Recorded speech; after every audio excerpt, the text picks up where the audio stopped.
ఒకరోజు కృష్ణుడు మరియు అర్జునుడు ఇద్దరు ఒకే దగ్గర ఉంటారు. సో వాళ్ళిద్దరు అట్లా నడుచుకుంటూ వెళ్ళేసరికి ముందుకెళ్ళి ఒక అడుక్కునే అతను వెళ్తూ ఉంటాడు. పాపం చాలా చదువుకుంటాడు కానీ అడుక్కుంటూనే ఉంటాడు. ఎందుకో అర్థం కాదు. అర్జునుడు అంటాడు, కృష్ణయ్య నువ్వు అన్నీ చేస్తావు కదా, పాపం అడుక్కునే అతను కూడా హెల్ప్ చేయొచ్చు కదా, ఎందుకు నువ్వు హెల్ప్ చేస్తావు, అతను రోజు ఇక్కడే వస్తున్నాడు, మనం ముందే చూస్తున్నాం కదా అంటాడు. సరే నీ మాట ఎందుకు కాదనాలి అని అతనికి బంగారం ఇస్తాడు. బంగారం తీసుకొని ఆయన వెళ్ళిపోతాడు. మళ్ళీ నెక్స్ట్ డే వస్తాడు. మళ్ళీ నెక్స్ట్ డే అర్జునుడు కృష్ణుడు చూస్తుండగానే మళ్ళీ అడుక్కుంటాడు. ఏంట్రా వీడు మళ్ళీ అడుక్కుంటున్నాడు అని అర్జునుడు పరిచయం అయిపోయి కృష్ణుడు అడుగుతాడు, అసలు ఏం జరుగుతుంది, మళ్ళీ నిన్ననే కదా బంగారం ఇచ్చావు, ఈరోజు మళ్ళీ అడుక్కుంటున్నాడు, సరిపోలేదేమో, ఇంకేదన్నా మంచిది ఇవ్వను అంటాడు. అప్పుడు మళ్ళీ ఆలోచించి సరే నీ మాట ఎందుకు కాదనాలని వజ్రాలు ఇస్తాడు.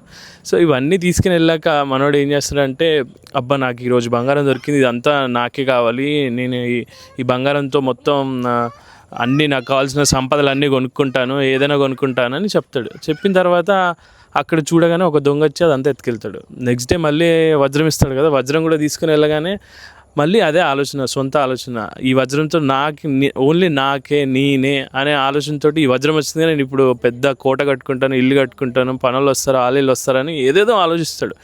సో ఏం జరుగుతుందంటే కృష్ణుడు చెప్తాడు, చూడు వానికి ఏది ఇచ్చినా కానీ వాని గురించి ఆలోచిస్తున్నాడు, అందుకే వాడి నుంచి అవి దూరం అయిపోతున్నాయి అంటాడు. సరే ఇదంతా వద్దని ఒకరోజు మళ్ళీ ఏం చేస్తాడంటే, సరే ఇప్పుడు ఇవన్నీ వద్దు కదా, మరి ఏం చేద్దామంటే కావాల్సిన ఫుడ్ ఇద్దాంలే వానికని వాని చేతిలో కొన్ని ఫ్రూట్స్ ఇస్తాడు శ్రీకృష్ణుడు. ఇచ్చిన తర్వాత వాడు తీసుకొని వెళ్తూ ఉంటాడు.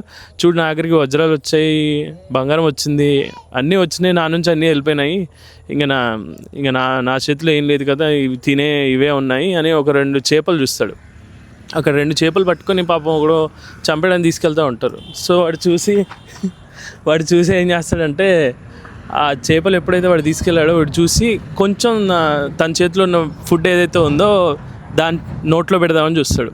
వెంటనే ఆ నోట్లో నుంచి బంగారం కనిపిస్తుంది, ఆ వజ్రం కనిపిస్తుంది. వజ్రం కనిపించినాక వెంటనే ఏమైపోయిందంటే వాళ్ళు ఎప్పుడు ఆలోచిస్తారు, ఏంటి నా వజ్రం అంతా దొరికేసింది కదా అనుకుంటాడు. సో వెంటనే వాడు నా వజ్రం దొరికిందని గట్టిగా అరుస్తా ఉంటే అక్కడ ఉన్న దొంగ బంగారం ఎవడైనా ఎత్తుకెళ్తాడో ఆ దొంగ ఉంటాడు.